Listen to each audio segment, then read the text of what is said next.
Finally, Arsenal wamepata jembe lao Bruno Guimaraes kutoka Newcastle, 75 million pounds pale anatoa Emirates pale. Nakwambia jamani, hiyo midfield inaenda kuwa mbaya. Rice na Bruno Guimaraes hapo itakuwa mbaya, itabidi uuze Odegaard, unaona akikuwa ball boy eh?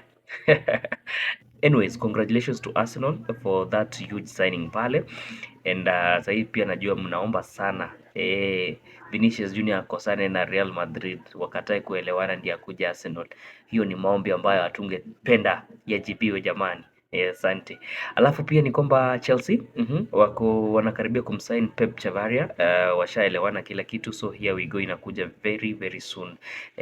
Jamaa anafaa kutoka kule Rayo Vallecano aje kujaza nafasi ambayo waliacha Cucurella pale ndani ya left back pale. Wakimalizana na left back, nataka waingie pale kwenye goalkeeping.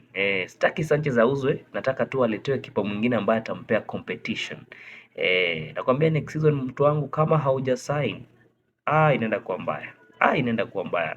Ukatae unapigwa, ukikubali tu unapigwa tu.